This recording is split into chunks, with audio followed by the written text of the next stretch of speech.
बहुत समय पहले की बात है। दक्षिण भारत के केरल प्रदेश में मेधावी नामक एक राजा राज्य करते थे। वे पराक्रमी और प्रजावत्सल थे।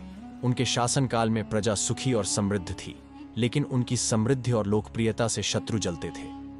दुर्भाग्यवश एक दिन शत्रुओं ने उनके राज्य पर चढ़ाई कर दी। राजा ने अपनी सेना के साथ वीरतापूर्वक युद्ध लड़ा, लेकिन वह रणभूमि में वीरगति को प्राप्त हुए।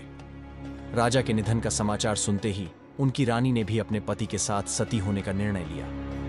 राजा और रानी के निधन के बाद राज्य का भविष्य अंधकारमय हो गया, लेकिन उनके जीवन का सबसे बड़ा उत्तरदायित्व उनका इकलौता पुत्र चंद्रहास केवल 5 वर्ष का था। चंद्रहास अब अनाथ और बेसहारा हो चुका था। दुश्मनों ने महल पर कब्जा कर लिया था और उसकी जान को खतरा था। तभी महल की एक स्वामी भक्त दाई ने उसे बचाने का बीड़ा उठाया। उसने चुपके से चंद्रहास को महल से बाहर निकाला और कुंतलू नामक एक छोटे से राज्य में ले गई। दाई ने चंद्रहास को अपने पुत्र की तरह पाला। वह मेहनत मजदूरी करके उसका पालन पोषण करती और उसे अच्छे संस्कार देती। चंद्रहास बड़ा ही सुंदर, सरल और विनम्र बालक था। गांव के हर स्त्री पुरुष को वह अत्यंत प्रिय था। उसकी मधुर मुस्कान और मासूमियत सभी का दिल जीत लेती। कहते हैं, जिसका कोई नहीं होता उसका खुद भगवान होते हैं। चंद्रहास की जीवन यात्रा को भगवान ने नए आयाम देने की योजना बना रखी थी। एक दिन महान आर्षि नारद मुनि कुंतलू राज्य में भ्रमण करते हुए पहुंचे। उनकी दृष्टि चंद्रहास पर पड़ी। वह उसकी सादगी और भक्ति देखकर अत्यंत प्रभावित हुए। नारद मुनि ने चंद्रहास को शालिग्राम की एक पवित्र मूर्ति भेंट की और हरि भक्ति का एक पवित्र मंत्र सिखाया। उन्होंने कहा, वत्स, भगवान पर अडिग विश्वास रखो। उनकी कृपा से तुम्हारे जीवन की सारी समस्याएं समाप्त हो जाएंगी। नारद मुनि के आशीर्वाद के बाद चंद्रहास की भक्ति और भी प्रबल हो गई। वह अपने जैसे अन्य बच्चों के साथ कीर्तन करता, भगवान का गुणगान करता और अपनी मधुर आवाज से सबको मंत्रमुग्ध कर देता।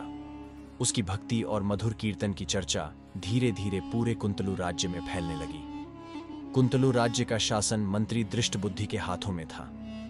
राजा तो भक्ति और तपस्या में लीन रहते थे, इसलिए शासन की सारी जिम्मेदारी दृष्टबुद्धि के पास थी। दृष्टबुद्धि एक लोभी, चालाक और स्वार्थी व्यक्ति था। उसका पुत्र मदन ठीक उसके विपरीत एक साधु स्वभाव का, धर्मप्रिय और सज्जन युवक था। जब दृष्टबुद्धि ने चंद्रहास की भक्ति और उसकी लोकप्रियता के बारे में सुना तो उसे यह पसंद नहीं आया। उसे लगा कि यह बालक आगे चलकर उसकी योजनाओं में बाधा बनेगा। उसने चंद्रहास को मारने की योजना बनाई।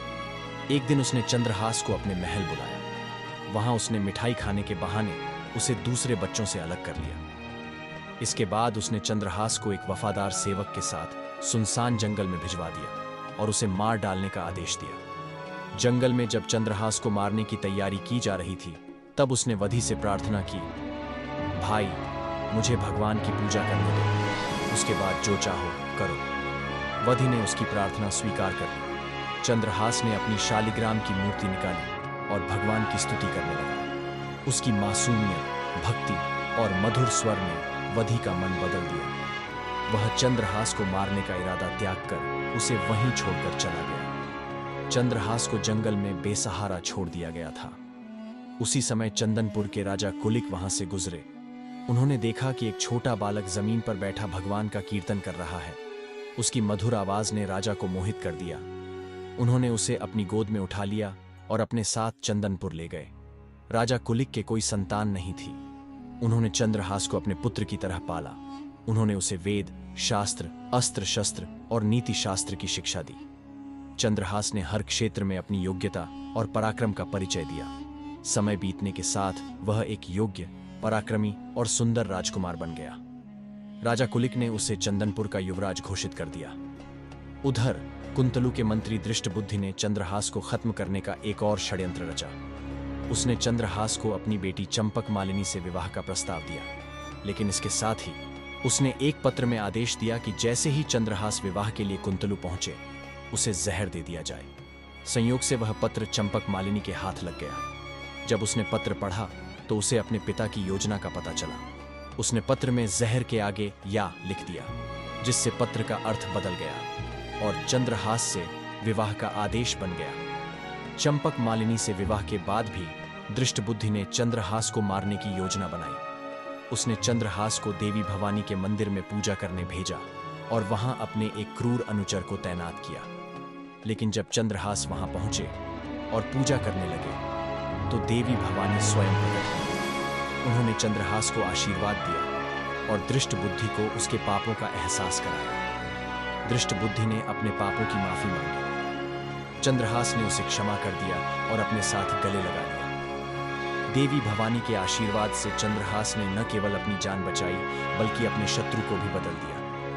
ये कहानी हमें सिखाती है कि सच्चाई, भक्ति और दया से बड़ी कोई शक्ति नहीं होती। जो व्यक्ति भगवान में अडिग विश्वास रखता है और सच्चाई के मार्ग पर चलता है, वह किसी भी परिस्थिति में पराजित नहीं होता। अगर आपको यह कहानी प्रेरणादायक लगी हो तो इसे लाइक और शेयर जरूर करें। ऐसी और कहानियां सुनने के लिए हमारे चैनल को सब्सक्राइब करें। धन्यवाद।